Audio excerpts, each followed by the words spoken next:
In today's video, an incredibly easy tune using this absolutely monstrous DTM car from 2019. We only need to buy two parts for this entire build, and we're going to tune this to 800 pp to take on the Sardegna World Touring Car 800, where we can win nearly 1.5 million credits in just 50 minutes.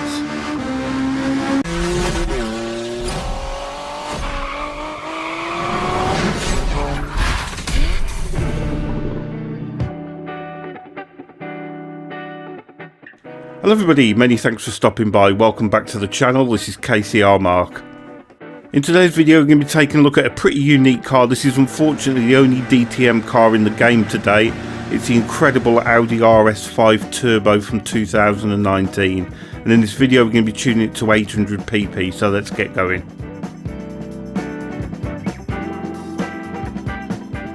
Now as we get into the build, first thing to note, this car isn't the cheapest to buy, but it is incredibly easy to tune. As I said in the intro, you only need to buy two tuning parts. There's no engine swap, there's nothing else you have to buy basic for the car. It is 1 million credits. It's available from the Audi dealership in Gran Central. So as you see, as we head into GT Autos, there's no wide body or engine swap available for this car.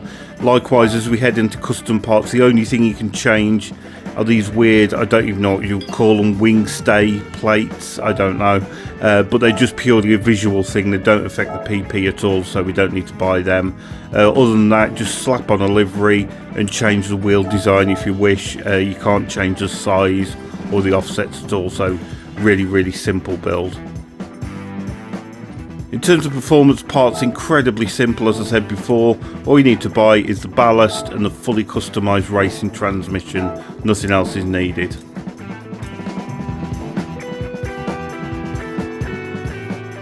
So next we can head on to the tuning sheet, and a fairly simple suspension build for this one. Despite the figures on the body height adjustment, it hasn't got a line of rake, it's just got quite a high setting on the back as standard. Other than that, we've just stiffened the suspension up. The default was really soft and didn't really suit the car that well. Other than that, we haven't really changed the geometry a huge amount.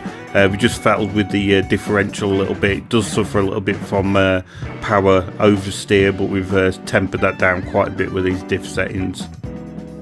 Moving on to the transmission, and the racing transmission in this car is absolutely mega as standard, so I've not adjusted that whatsoever. The ratios are standard. I've just adjusted the top speed to 280 kilometers an hour. 200 kilograms of ballast at the front of the car just to get that PP down, and we've put full downforce on the back and 737. That's just to balance the PP out.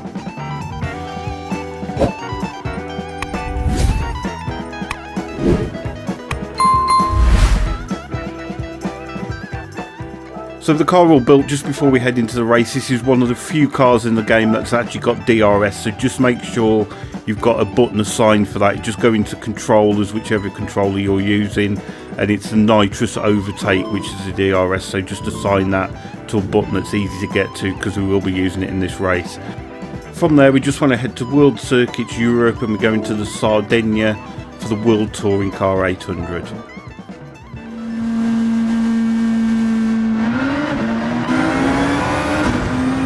So when you first get into this car, you'll notice the absolutely blistering performance. The brakes are incredible, and it's got such a lot of downforce. It's just unbelievable around the corners. The only thing to watch is it can be a little bit skitty on acceleration, so I would advise not to go out of corners in first gear. Just be gentle on that throttle until you feel that grip. If you don't feel too comfortable with it, you can always go onto 1 or 2 traction control, which helps out quite a bit. In terms of strategy for this car, I used just a 2-stop strategy. I just stayed on fuel map 1, didn't adjust fuel whatsoever, but you can do a 1-stop strategy if you want to mess about with the fuel map. Entirely your choice. The car's so dominant, you can win easily with either of these two methods. As I mentioned before, this car is equipped with DRS. As you can see, the rear wing just folding flat there as you deploy it. Obviously just deploy that during the straights. It doesn't give you a massive advantage, in all honesty. It's around about 2 or 3 miles an hour down the straight, so it's not the end of the world if you don't choose not to use that. Now of course, with this being an 800 pp build, this can easily be used for the Spa 1 hour as well, which is my preferred 800 pp event, to be honest. I very rarely do Sardegna. but I've had a lot of requests recently to do a car for it, and I have to say with this car I really did enjoy it. It's such a great car to drive. It's just got mega grip and great fun.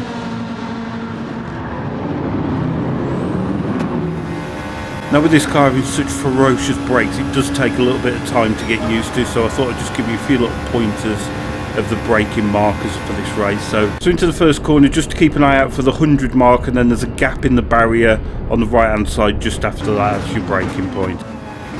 So the next braking zone at the end of the big long straight, you want to be looking for the 150 marker, and you want to be braking somewhere between the 150 and 100, so around about 125 metres, and that'll see you through the corner no problem. So coming into the final braking zone, and this is the easiest one, you just want to be looking for the start of the curb, which is the 100 metre board, so really easy this one.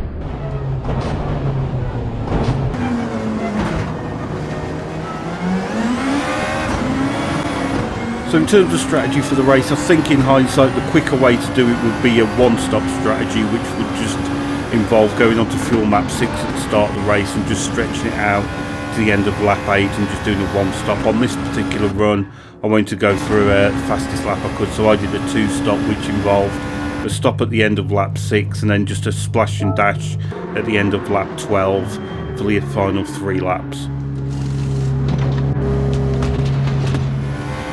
Either way you choose to do the race, as you can see, a pretty comfortable victory by the end. I managed to get my fastest lap on the very last lap with 1:35.3, so an extremely fast car. Total time for the race of 25.5 minutes, but I think with that one-stop strategy you could get that well below 25 minutes. Really easy to get the clean race bonus on this run as well, so you'll be getting 727,500 credits for just 25 minutes work. So as always, a massive thank you for stopping by. Really hope you enjoyed the video and let me know how you get on. Just want to say a big thanks to my recent members and subscribers. I really do appreciate it. And with that said, I will see you again soon. Cheers, bye.